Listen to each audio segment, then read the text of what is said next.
welcome to Trying Times. If you're new here, welcome. My name's Carmen. I'm your host, I'm your friend, and if you didn't know it yet, we're best friends now. So, yeah, thank you for spending time to come here and listen or watch if you're watching this. There's also a video episode. That is something I'm trying to do a little bit more of this year than I have ever before, and I feel like it's just so much more fun having a video component with audio. If you're not watching, then you're really not missing much. It's okay. I am not going to lie to you. It's been a long week.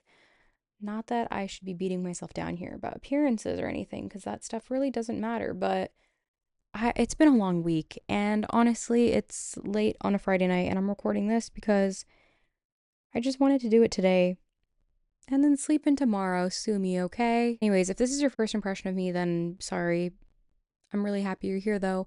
If this is not your first impression of me, then thank you so much for riding out with me and coming back and, yeah, being here through all the highs and lows.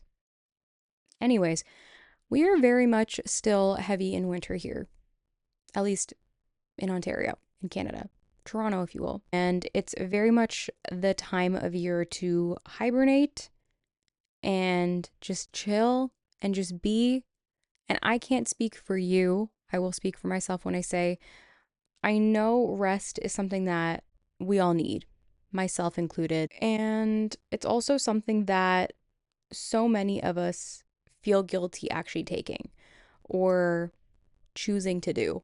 And that's such an interesting thing to me. So, whether it's slowing down, whether it's doing nothing, whether it's just choosing yourself over productivity, it just feels uncomfortable sometimes. It is something that can sometimes feel hard to take.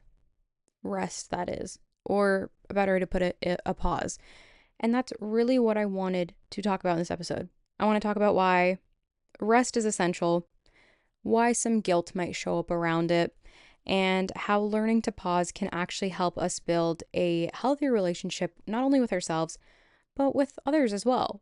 I think most importantly, though, it does very much tie into this idea of giving ourselves permission to breathe without needing to earn it.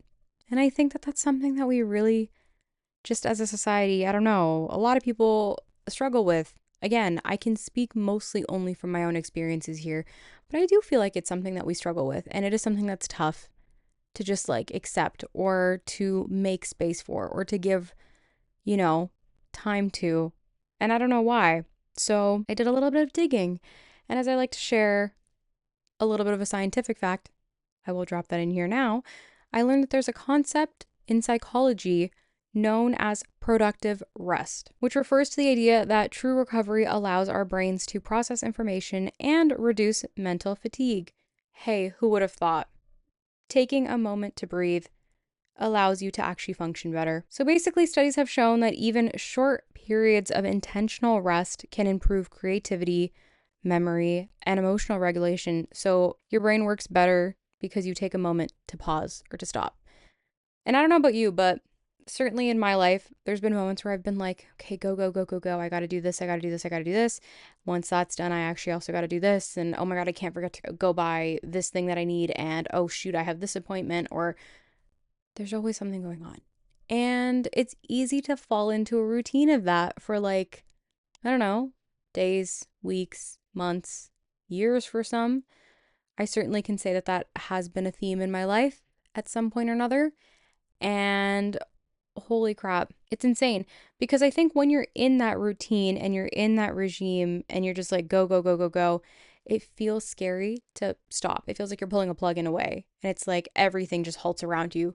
And when you're that quick to move with things from moment to moment or day to day, it just feels terrifying to do anything but, even if it's temporary. And that's all the more reason to allow yourself to pause. So yeah, despite this concept of productive rest, a large percentage of adults report feeling guilty or unproductive when they rest, often due to social norms that emphasize constant busyness. For instance, the entire concept of hustle culture. Shocker, not a healthy thing in all senses, probably not a healthy thing in most senses, to be quite honest with you.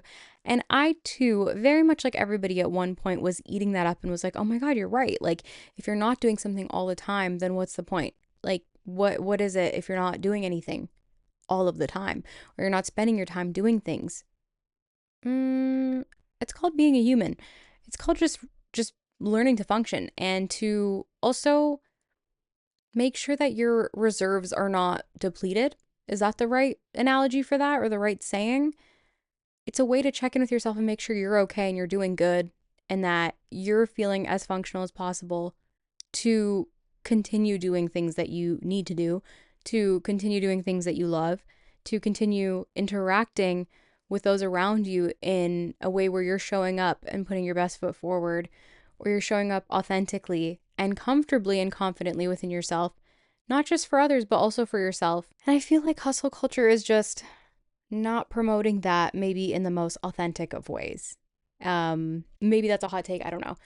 I do think, though, as time's going on, a lot of people are starting to agree with that. And I don't feel so alone in that stance or in that perspective. I've had this conversation with quite a few people. And a lot of the time, the outcome from it or the takeaway from it is just that it's not healthy to be doing something all the time. It's not healthy to be pushing yourself to these lengths to feel fulfilled by things all of the time. And certainly, I think this can work for a group of people, absolutely. Again, when I'm saying these things, I think a lot of this applies to myself and those around me, maybe who have similar experiences. But yeah, certainly, I don't think for every single person in the world that this is maybe the best way to be. For some, maybe. And if it is for you, hey, I think that's incredible. And also, I would love to learn more about that and how that works for you and how that benefits you. Because certainly, in the sense that it wouldn't benefit me, I'm so intrigued to learn on the other side of that how it can benefit someone. Because surely it can. And I'm sure it's amazing.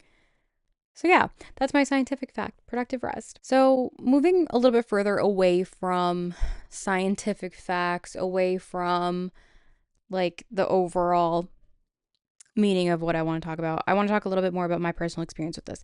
And I will start by saying that a lot of my takes and my opinions on this comes from the fact that I too at one point was someone who was heavy into the idea of like being a busybody and always doing something. And I'm not going to lie to you, I still struggle with that at times. And that's something that I still am, like, as very much as a person. I still do like to be busy a lot of the time. And I'm very much learning to slow down and learning that that's not a bad thing. It's actually a wonderful thing to slow down. I think I've just had so many moments in my life where I knew deep down that I needed to slow down, but I felt like I couldn't find justification for that, or I couldn't find a way to justify slowing down. And when you're in that sort of a mindset sometimes, or you're just so used to certain things like that, I think there's always a pressure internally, not even from others, but just internally, to always be doing something or always be achieving something or improving or growing and genuinely working towards something new all of the time. And deep down, you're probably hearing that and being like, that's wonderful. Yeah, like it just sounds like you're a very motivated person or you're ambitious or you're trying to seek growth. And I can agree with each and every one of those points. I also, though, do think it has its own downfalls. And I think it's something that takes place in different ways and in different times of people's lives if they experience that. But for me, I will say, I think in a personal growth sense, in a career sense, even in a creativity sense, that is something that never allowed me to feel fully fulfilled or to feel really concrete and happy in anything that was going on ever. It was always like, cool, what's next? What can I do next? That happened. It's a thing. Okay, it's behind me, even though it's still just right here. It's behind me. What's next? And I think when you do that enough, you start to hit a wall a little bit. And it feels a little bit frustrating. It feels a little bit tough. And I want to say that's almost when it's like you hit a point where you're just like, I don't even know if I feel guilt anymore for rest because I'm just so tired of go, go, go, go, go. So that's when I was like, I have to make a change here. I will say in those moments, though, of extreme busyness, I did notice, and that's what helped me get to this point. And again, still very much learning, still very much growing. Not saying this is a perfected science because it absolutely is not. But I will say every time I've allowed myself to pause, whether it be for a day, a quiet morning, even like just go take a walk or something and just really disconnect, I always notice how much better I feel afterwards. And that to me is the most telling thing of anything. I think it's like clarity comes back, my mood shifts, my body relaxes in a way that maybe I didn't even realize it wasn't relaxed before. My jaw's not tensing up. My shoulders aren't like in my ears. And that makes the world of a difference. And like I said, this is still very much a work in progress for me. I've not come close to mastering this, but I try my absolute best to always be learning how to integrate this and to always be learning how to do things better, not in the sense of achieving, but in the sense of breathing and just being and allowing myself to choose rest when I need it. I think once I started doing this, it was really evident to me how difficult it felt to be within myself sometimes because I'm so used to, okay, cool, if I'm not doing that, then I'm doing this. And if I'm not doing that, then I'm doing this other thing. And if I'm not doing any of those things, then I'm going to go fill my time with this or this or this. And so naturally, yeah, when you take a moment to pause or rest, you're going to be like, this is weird. This feels kind of icky. And why do I not feel good? And it's just interesting.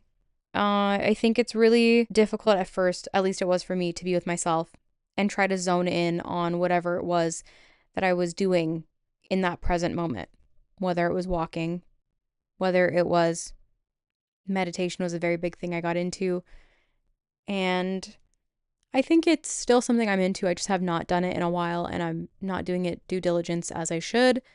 But being present in those moments when you're first learning how to do this or first practicing how to slow down or pause or take a moment for rest without guilt it's like a very big learning curve and it's uncomfortable and kind of icky. And I think, again, a lot of that comes from this ability to just be so accustomed to be like, go, go, go, go, go. And in turn, not being used to stillness at all and not being aware of like, hey, if I just pause for a moment, nothing's going to crash and burn. Nothing's going to fall apart. Nothing's going to break. I can actually just hang out and be, and things will be okay. It's just going to be a little bit later than I want to do something. It just might be that I end up choosing rest over doing something that would have been happening in the same moment if I really need it. And sometimes you can choose that when you don't even fully really need it. And that's not laziness. That is just choosing to recharge. I like to think, going off of that point of laziness, because I think that that's a big thing that always comes into play. And it's a big thing that always gets intertwined with this subject. I don't think that rest has taught me that doing nothing isn't lazy as much as it is necessary. I think it's this ability to learn a new side to yourself, and that learning to release that guilt for me is still very much a work in progress, but it's a really important one because I'm learning on the other side of that how much it is needed on a day-to-day basis and how important it is to have that in your life to be functioning at not just a normal level, but to be functioning at a level where you genuinely feel good within yourself and you feel good within your skin and how you present yourself and how you show up in the world. And I think that's really important. And without rest, you can't really do that. I mean, surely you can, but you might not feel great in the long run. It might not feel good long term. Because, like, for me, yeah, surely without rest, I can go, go, go, go, go. I've seen in the past how that's fared for me and it was not well. But yeah, rest, again, from my experiences and just anything is so important. And before I keep rambling about myself, I want to get into some audience participation and some research I did about what people were saying about resting without guilt online. So let's get into that. So the first thing I'll get into, and it's my favorite thing to look at always, Reddit. You can find so many interesting things on there in general. Why does it sound like I'm doing an ad for Reddit? You can find so many amazing things on Reddit. The truth is, I really love looking at Reddit for these type of everyday questions and prompts that I ask because I feel like people are on there talking about this stuff a lot. And some people are really comfortable sharing their honest opinions and their experiences on Reddit. And I feel like in these sort of instances, if I can relate to it, maybe somebody else can. Or if I find something insightful or intriguing or interesting enough to share, surely someone else might find that interesting. So yeah, I found a thread where someone shared that they always feel guilty resting until they started to reframe it as maintenance. And this I found really interesting because earlier when we looked at that term in psychology called productive rest, I would also refer to that as maintenance. Anyways, they said that they felt guilty resting until they reframed it as maintenance, and I genuinely appreciate that. They compared it to the concept of charging a phone. They said, "My body isn't a machine, but if machines need breaks, so do I." And that to me was quite eye-opening, and I found that very profound because, yeah, if something is built to do a very specific function, or maybe it has many functions, and that too needs a break, why would you as a human not need a break? Why would you need to keep pushing and trekking along when even something that's built to be able to do that needs breaks? Why wouldn't you need a break? But yes, in addition to that, other users echoed how hard it is to step away without feeling irresponsible, which I understand deeply, even though rest always makes them feel more grounded and capable after. That's always the theme. We're so scared to do it, but what are we really scared of? Because it's providing clarity, better functionality, it's providing so much that we're like almost fearful of performing better or being better by taking rest. And not just that the goal is to be like efficient and better and good, but it's like we're able to present ourselves and be more mindful and be more confident in our capabilities because we feel rested and good and recharged. And that's so interesting to me how that's not really a concept that's often like pushed at people as opposed to hustle culture. I think now maybe on TikTok people talk a lot about like productive rest or learning to pause and mindfulness a lot more. And I genuinely love that type of content because I think there's so much benefit from that as I'm learning through my own experiences. All this to say, I think this is such a great reminder that guilt around rest as a whole is so common. And it's actually something that a lot of us struggle with. I think the hardest part, though, is learning to undo that guilt and understanding that that's probably one of the most compassionate things that we can do for ourselves. And that's beautiful. So, yeah, I believe this is genuinely just one of the ways that we can really up the quality of our own lives, to be honest. And it's special. I'm so excited to also add that I have a little bit of audience participation. So, again, I have a Google form that's out there. I think you guys should go check it out if you'd like to, where you can absolutely answer prompts that I will be asking for different episodes. And those answers that you share can get featured in a future episode. So if you want to do that, please go to @the Trying Times Podcast on Instagram, click that link in bio, and there is a Google form. Click on it, type up an answer. You can record an answer if you want and share a voice prompt or, I don't know, share a video, whatever you want, and it'll be featured. So yeah, my prompt for this episode was, how do you recharge when you're feeling drained? Shoutouts to Peter for answering this one. Peter says, finding trees and any kind of body of water, spending time near those things opens up the blockages in me and vacuums out my spiritual ductwork, so to speak. I genuinely love that answer, and I too can vouch for that. I think in the summer especially, I love to go hiking, and I think there's something so nice about walking on a trail and recharging and just not worrying about time per se. You're not in a rush to get anywhere. Just being one with nature is beautiful. There was a time where I lived in a city and I lived close to water, and that was so nice, just being able to walk there on my off time and be around the water. I would literally just take headphones and sit there and watch the water for like probably 40 minutes. And I thought that that was so special. It was so different. It was so nice. And again, by the end of it, I always just felt so recharged. So I love that answer. Thank you, Peter. I couldn't agree more. I do have a voice prompt from Jigisha, who, if you listen to the last voice episode, also answered a prompt for that one. So thank you so much for answering again and sending in a very special voice note for this. So we're going to listen to that together. Okay, the question is, how do you recharge when you're feeling drained? My favorite way to recharge is hanging out with loved ones, talking to loved ones. So, giving my friends a call, especially those friends that like to do things, plan things. Maybe you've been overdue on hanging out, like you haven't hung out for a while. Those friends, especially, I mean all friends, but those ones especially are super dope because then you know you need to plan something. They get you out of the house. Anytime going out to eat, big back, but going out to eat definitely recharges me. on an individual standpoint, this is a more recent development, but I never used journaling as a tool for recharging. It was more to like an outlet. But recently, it's been a really good tool to recharge me when I'm feeling a little down. So yeah, that's my personal one. Ooh, I really love that. Also, again, thank you so much, Keisha, for sharing that. Because I feel like a lot of those answers can be hard to share in terms of like what works for you or what you might turn to. Those can be very personal things. So I really appreciate that. The whole thing of chatting on the phone with friends. We used to do this so much, and we need to do it again. We need to make more time for it. We're trying. But talking on the phone is truly a really wonderful one. I feel like it just helps you feel, I don't know, a lot more grounded. Sometimes we'll talk for upwards of like 2 hours, and it could truly be about anything and everything. And I will always walk away from it being like, wow, I'm in a better mood. I feel a little bit more at ease. I feel calm. And that speaks volumes to me. I also really loved the idea of journaling. I know a huge thing that Jigisha has recommended to me to try is junk journaling, and she inspires me to do that a lot more. I want to try it because I think I've maybe tried it once and never really did get into it fully, and I should try because I've only ever heard amazing things about it and people love to do it. So I need to get onto that.